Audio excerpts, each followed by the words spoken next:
سورہ قصص آیت 27 اعوذ باللہ السمیع العلیم من الشیطان الرجیم بسم اللہ الرحمن الرحیم قالا کہا انی اریدو بے شک میں چاہتا ہوں ان کے حاکہ نکاح کر دوں تو اسے احدی ابنتیہ اپنی دو بیٹیوں میں سے ایک کے ساتھ ہاتینی یہ دو علی اس پر ان کے تأجرنی تم میری ملازمت کرو ثمانیہ حجج 8 سال فإن پھر اگر اتممتا تم پورے کرو عشرن 10 فمن عندکا تو تمہاری طرف سے وما اریدو اور میں نہیں چاہتا ان اشکا کہ میں مشقت میں ڈالوں علیکا تم پر ستجدونی ان قریب تم پاؤ گے مجھے انشاءاللہ اگر اللہ نے چاہا من الصالحین نیک خوش معاملہ لوگوں میں سے۔ ان دو لڑکیوں کے والد حضرت موسیٰ کو اپنی ایک بیٹی سے نکاح کا کہتے ہیں اور 8 سال یا پھر 10 سال، اب ان میں سے جو حضرت موسیٰ پسند کریں۔ اس شہر میں موسیٰ اجنبی ہوتے ہیں اور اللہ سے وہ مانگتے ہیں کہ اللہ مجھے ضرورت ہے ان سارے معاملات کی، تو دیکھیں اللہ ان کے لیے کیسے انتظام فرماتے ہیں۔ اللہ کی ذات پر بھروسہ کرنے والوں کے لیے اللہ کی طرف سے بہترین انتظامات ہوا کرتے ہیں۔ تو پھر اس طرح حضرت موسیٰ علیہ السلام کو وہ گھر بھی مل گیا، اس قدر خیال رکھنے والے لوگ بھی مل گئے، لوگ بھی ایسے جو صالحین تھے۔ اللہ پر بھروسہ کریں کیونکہ اللہ پر بھروسہ کرنے والے کبھی بھی کسی طرح ناکام نہیں ہوا کرتے۔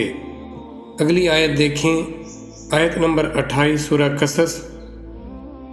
قالا اس نے کہا ذالکا یہ بینی میرے درمیان و بینہ کا اور تمہارے درمیان ایم الاجلین جو دونوں میں مدت قضیت میں پوری کروں گا فلا عدوانہ کوئی جبر نہیں علیہ مجھ پر واللہ اور اللہ پر ما نقول جو ہم کہہ رہے ہیں وکیل گواہ۔ موسیٰ نے کہا کہ مجھ میں اور آپ میں جون سی مدت جو طے ہوئی ہماری، جو ہمارا عہد ہوا میں پوری کر دوں گا، پھر مجھ پر کوئی زیادتی نہ ہو، اور ہم جو معاہدہ کرتے ہیں اللہ اس کا گواہ ہے۔ 2 مدتوں میں سے ایک مدت تھی 8 سال کی اور ایک 10 سال کی۔ اگر میں چاہوں گا تو 8 سال والی مدت پوری کروں گا، اور اگر میں چاہوں گا تو 10 سال والی کر لوں گا۔ 8 سال کی مدت پوری کر لینے کے بعد مجھ پر یہ جبر نہیں ہوگا کہ میں اس کو لازمی 10 تک لے جاؤں۔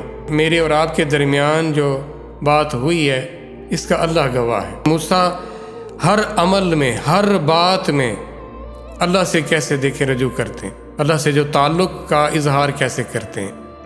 جس نے اللہ سے تعلق بنا لیا، جس نے اللہ پر بھروسہ کر لیا، جس نے اللہ کے ساتھ کو تسلیم کر لیا، وہ پھر کبھی ناکام نہیں ہوتا۔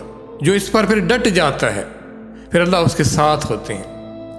یہ ہے صبر، ڈٹے رہنا، جمے رہنا، لگے رہنا، اس ذات سے تعلق کسی صورت میں نہ توڑنا، اس ذات کے سوا کسی اور پر بھروسہ نہ کرنا۔